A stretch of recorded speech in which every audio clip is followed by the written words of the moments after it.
Hello, beautiful people. Hello, beautiful world. Welcome back. My name is Ashley Bernice, and in today's episode, we will be discussing the number one thing that will make or break your self improvement journey as you attempt, and you will succeed. Trust me, if you follow what I'm saying.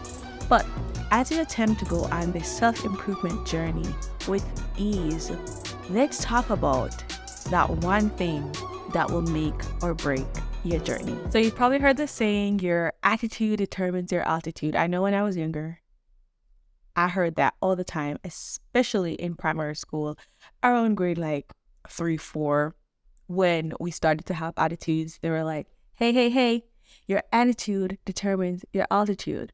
But how about your mindset determines what you get? I know it sounds corny, but attitude and altitude sounds corny too. Hello. No one said anything about that. It's corny, but it's true. And in today's episode, we're going to be talking about how important mindset is on this journey of self-improvement with ease, and how to change your mindset in order to get what you are striving for. Now, last week, we discussed how to define exactly what vehicle you should be using to go down this self-improvement journey, right? But what happens when you're in the right vehicle but tuned into the wrong station? What happens when you are going down the right path using the gift you were given, but for some reason you just can't get your actions to line up with what you know? And you're probably like, does that happen? Yes, baby, it happens. There can be this feeling of resistance within us when we figured out who we are, we figured out the vehicle that we're supposed to be using, but for some reason, we just can't get it right. We're trying, we're doing, but our actions are not lining up with what we know. Naturally, when this happens, we start to examine our actions and tweak, the little things that we should be doing. Like, okay, maybe I shouldn't be waking up at 6. I should be getting up at 5 a.m. come. Okay, maybe I shouldn't be only walking 30 minutes a day. I should be walking 90 minutes a day, or maybe I shouldn't, okay, I'm running out of examples here. Or maybe I should try working out in the evening, or maybe I should try working on my business or my big idea in the evening time instead of the morning. And we start to, do these little tweaks, thinking that this must be the answer. Switching up the actions to suit me must be the answer to getting my actions in line, right? Because something cannot be done unless something is done. So that's the logical thinking, to change our actions, to tweak our routines, and to try something new. And there's nothing wrong with that, all right? But y'all know me. I'm here to challenge what you already believe. I'm here to challenge what you think you already know. Not to say you don't know it, but just to challenge it, to give you a new perspective. Because sometimes all we need, you don't need to look at a new picture. You just need to look at the picture a new way. And you'll be shocked to see what is revealed to you once you take that conscious decision, take a step back, close your eyes, open it again, go to the side just a little bit, and look at the picture a different way.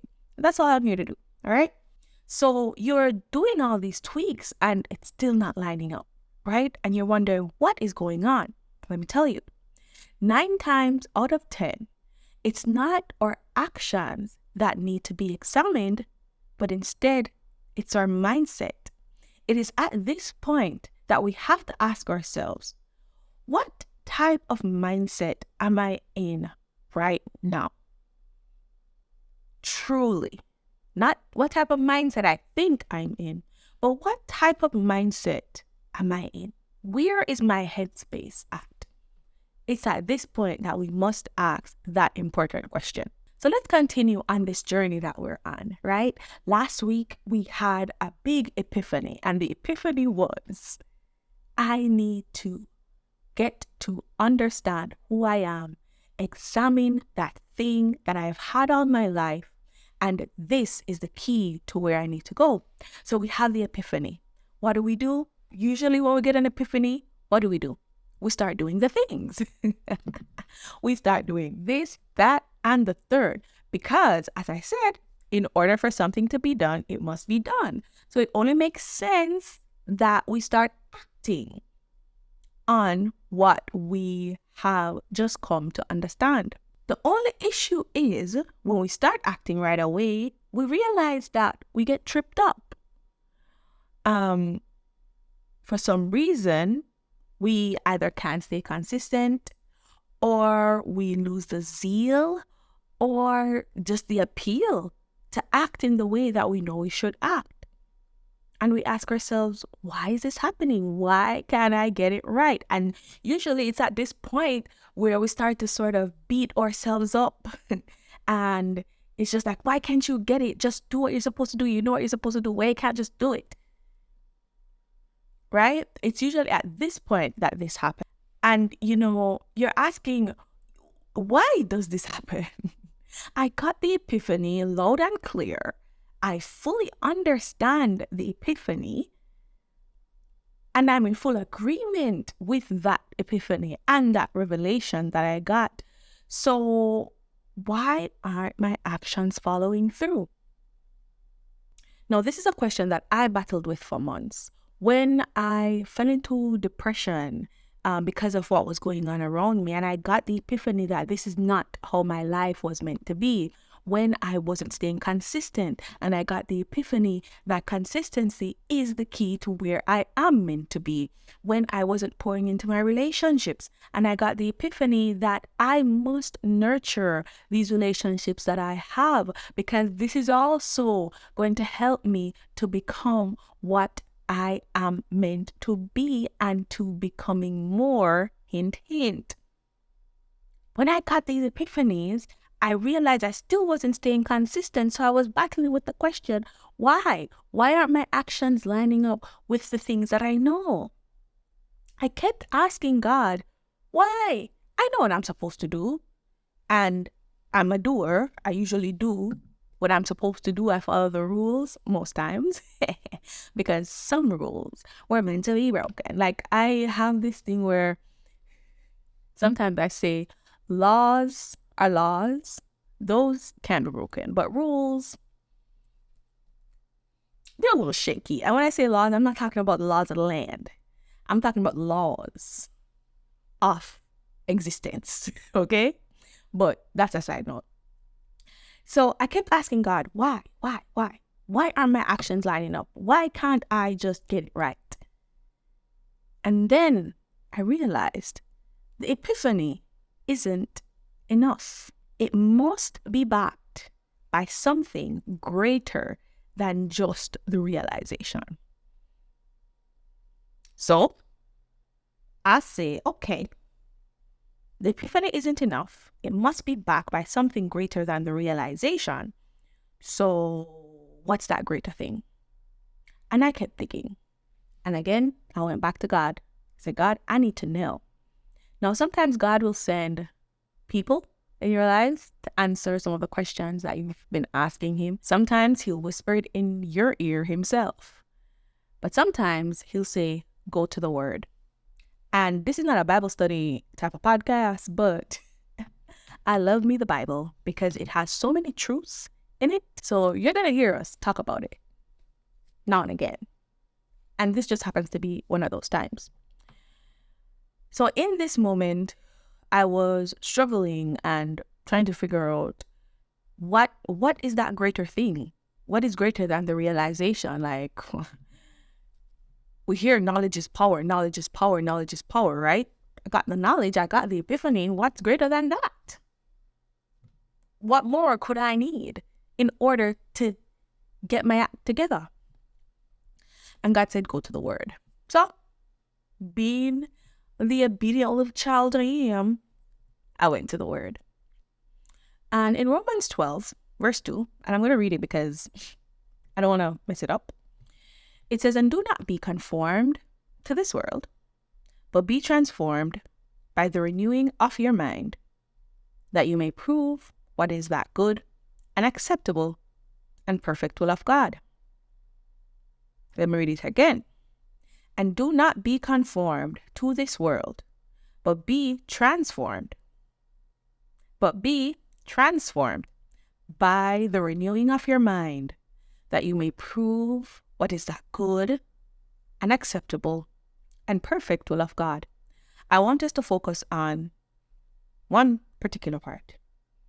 It says, but be transformed by the renewing of your mind. If you grew up in the church or you've heard any sermon, you've probably heard this particular verse before. But I want you to sort of allow what you know to become dormant as we enter into this conversation, to really dissect what's going on here, but be transformed by the renewing of your mind. In reading this, I realized that the only way for our actions to change is for our mindset to change. Be transformed by the renewing of my mind. So it's not just for me to have an epiphany and an understanding, but it's for my mind to be renewed, changed. Then and only then can I be transformed. In other words, can my actions change? Can't happen any other way. That's just That's just the order of things, let's say. So if you're currently in the stage where you had the epiphany and you are trying to do the thing and you know what you know, but for some reason your actions are not lining up, it may be because you skipped this step. And don't worry. Don't beat yourself up about it, because a lot of people skip this step. I skipped this step, right? But you're ahead because you have now come into the knowledge of the fact that you may have skipped this step and you can address it. Like, come on. Remember, the only constant is change. So what you know can also change and evolve and transform. Don't sweat it. So we realize that we must change our mindset in order to truly change our actions, in order to truly be transformed. But first, we have to understand, what does it even mean to renew our mindset? What does it even mean to change our mindset? Because I don't think there's much wrong with my mindset, right? I think my mindset is fine, but I challenge you that your mindset or your idea of what your mindset is may be a little skewed. Now, let's look at the process of truly changing our minds. Now, when you think about your mind, okay, when you think about your mind, okay, remember, renewing of the mind, what comes to your mind? We're saying mind a lot. So when you think about your mind, what do you think of? You think about your thoughts. That's the first thing I think of. Then I sort of like, okay, let's go a little deeper. I think about my beliefs. I think about my values, because those are all up here. All of these things influence the way I think, right? So these are things that no one else sees. Your beliefs, your values. What do these all have in common? These are the things that make you who you truly are. In other words, your identity. So, following that line of thinking, we can arrive to the conclusion that in order to truly change your mindset, to renew the mind, we must have a shift in identity. That is the only way, because our mind is made up of the things that make us who we truly are. And the things that make us who we truly are is who we identify as. And if we do not have a shift in identity, then how will the mind be renewed? How will the mindset change? We must have a shift in identity before we can change our mindset. But what we have been doing is trying to do the thing, do the action, just do.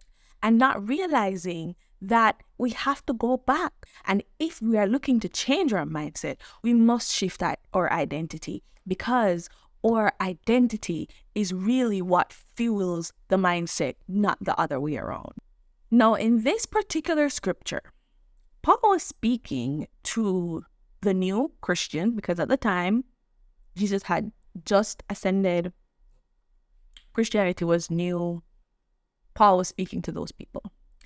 And what he was telling them was that they shouldn't conform to the world's way of doing things, which for them, it would be like how the Greek were doing things. They shouldn't conform to that, but instead they should be transformed, changing their actions by renewing their mind, by shifting their identity. And where are they shifting their identity from? They're shifting their identity from just being Jews and Gentiles to being the people that Yeshua, Jesus Christ, came to this earth to die for. So that's why he was trying to get them to understand that you must shift your identity to understand that you are exactly who God sent Jesus to die for. That's what he was saying. Because now, from that shift in identity, their actions are going to line up. And their actions are going to show to the world around them the perfect, good, and acceptable will of God. So you realize that Paul didn't start from, hey, y'all know something right now. Y'all know about Jesus. So change how you act. No, he said, you know about Jesus. So shift your identity to understand that you are who he came to die for. And then you will be transformed. Your actions will change. So that is when I realized that it only makes sense that if we are trying to fulfill this will, which in our case would be the epiphany that we had. So if we're trying to fulfill this will, trying to, bring this epiphany to light, then it only makes sense that I check my identity, shift my identity from someone who does not understand this epiphany to someone who does. So then you start asking yourself the question, how would someone who understands this epiphany identify? And it is through that line of thinking that we'll be able to shift our identity, which will then shift our actions. Man, oh man. Man, oh man.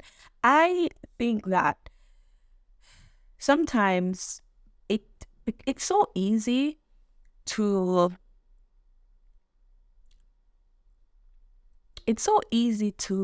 think how you are told to think. Okay? It's very easy. We are told what we're supposed to watch. Y'all know Netflix be showing us trending, and it makes you wonder, is it really trending? Or are you making it trend? Well, we're told what to watch. We're told what career path to choose. We're told what to believe sometimes. And then it's like, wow, they're like, just how we go throughout this world can be so orchestrated. And it's in these little things where it's like, so why didn't anyone tell me when I was growing up that to make lasting change, I have to have an identity shift? So I got a little bit annoyed because I'm like, everyone should know this. Everyone should know that in order to have lasting change and really do the things that match up with what you know, you just have to shift your identity. And I say just, and I'm not saying that it's going to be the easiest thing you've ever done, because maybe it won't be the easiest thing you've ever done, but you can do it with ease because you've already gone through the process of understanding who you are, right? So now you can start to dissect how would a person who understands this epiphany act or identify? And so this is why I like to do my videos and record, and because these are concepts that I know are imperative to living a life that is truly meaningful, that really means something, like can like really change you and the people around you, can really bless you and the people around you. Because I have this core belief that if everyone does what they were meant to do, the world would be utopia.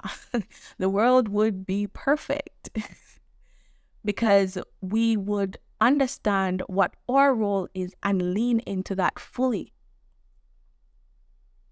And so these revelations and these epiphanies that we have, they are not by happenstance. It's literally just a glimpse of, hey, intent. And so when we get these hints and these winks, it's not for us to say, oh, I got a hint. Oh, thank you. Now, how do I allow my actions to line up with this understanding? That brings us to the question, how do I shift my identity? Now, shifting your identity is a process. It takes time. So don't think that you're just going to wake up tomorrow morning and you're a brand new person. Some people, they've said they've done it. They said they woke up the next day, felt like a new human being, okay? But it will take time. It will take time. So let's go through the process of what it takes to shift your identity. If you watched our last episode, then you probably have already started the process for number 1, but I still want you to sort of take a breath, take a moment, and think about it and respond to it.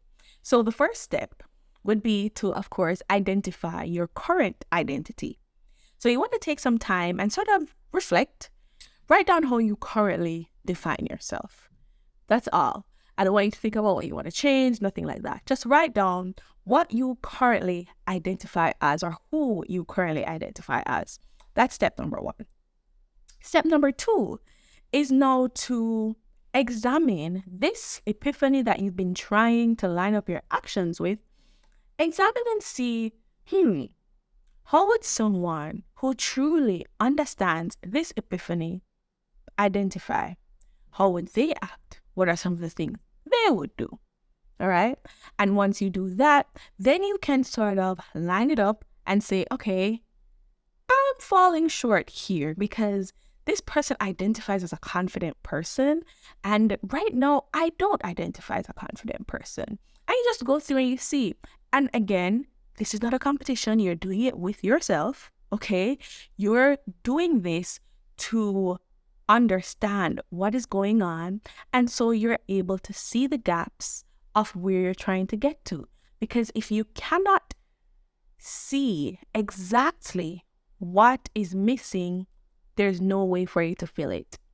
We've been told to run and hide from what does not look good or what does not feel good. But it's in these not so cute moments that don't really feel too good, that true change comes, because that's when we're able to identify what is lacking and do what we need to do. Pour the sand, pour the dirt, pour the light, pour the goodness to fill that gap. All right.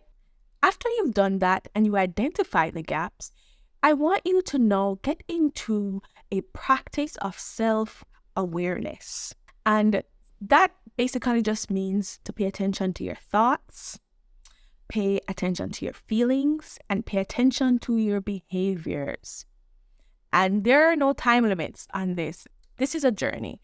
And for most persons, this journey of becoming more never ends, right? But for what we're discussing, which is aligning our actions with our epiphanies, it will come to an end, because there will be a day, trust me, when you wake up and you realize that everything that you do is so in line with exactly the understanding that you have. So I want you to practice self-awareness. Pay attention. to the things that you think, to your behaviors, to how you respond to things. And examine, but not in a judgmental way. Just look at it and be like, I wonder why I thought that. So while you are examining your thoughts, feelings, and behaviors, I want you to start to notice when you start to sort of shift back into your old identity, or when these thoughts, reactions, behaviors, feelings start to align with that old identity. Just notice, and then start to see how you can ensure that they align with this new identity. The fourth step in this process is to shift your self-talk. Self-talk is a huge, huge, huge contributor to the things that we believe about ourselves and how we perceive ourselves. Persons often say, be careful of how you speak to others, be kind to others. But we have to be kind to ourselves. So I want to start to notice, when am I not so kind to me? Because it is in this unkindness to ourselves that we can sometimes start to go into old behaviors and old patterns without realizing it. And the reason we're not realizing it is because we are so wrapped up in the unkindness that we're delving out to us. So we feel bad because someone is being unkind to us. Who's that someone? Us. And so because we're feeling bad, we're not even noticing that, whoa, wait, my actions are shifting right now. My actions are not like the person or, the type of person that I am on this journey to becoming. And this next step in this process is, for me, my favorite one, because it's so small, but it has such a big impact. And that is to take small actions towards that identity. One of my favorite books, Atomic Habits. I don't know if it's here. Oh yeah, it is here. Because I have my big bookshelf and I have my baby bookshelf. But yes, I love this book. Atomic Habits is, it's just good. If you haven't read it, go read it, okay? But James Clear, the author, in the book, he speaks about casting votes for your identity. Casting votes for your identity. And this is when you take very small actions, very small steps towards the identity that you were able to define earlier. You take very small steps towards that. So once you have recognized that, okay, someone who understands this particular thing and does these actions consistently, oftentimes they do this. So for me, someone who takes care of themselves and loves themselves unconditionally, what do? The least is drink water every day.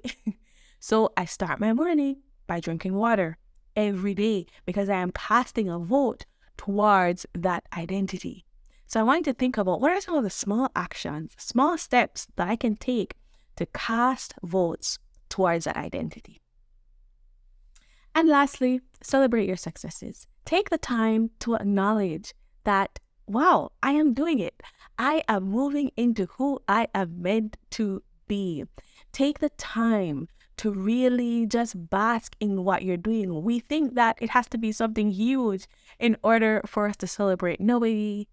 It could just be you waking up and drinking water like, yes, I drank my water today. Do a little dance. Do something to allow yourself to realize, wow, I'm being acknowledged. Maybe I should continue on this path. And in closing, I want you to remember that this is going to be a process. Things take time. And in the end, it will be worth it. You'll be so proud of yourself. All right, you guys, I want to thank you so much for watching today's episode. Don't forget, watching and listening. Don't forget to like, share, comment, subscribe, rate the podcast, share this with your friends, and I will see you in the next video. Thank you so much for being here. I appreciate having your ear and having your eyes. I've been Ashley Renice, your host, and I'll see you in the next one. Or I guess speak to you in the next one. You see, when you're doing both, it can get confusing. But it's fine, because we are walking in purpose all 2023. Hey, hey, hey, hey. All right, you guys, thank you so much. I will talk to you later. Bye.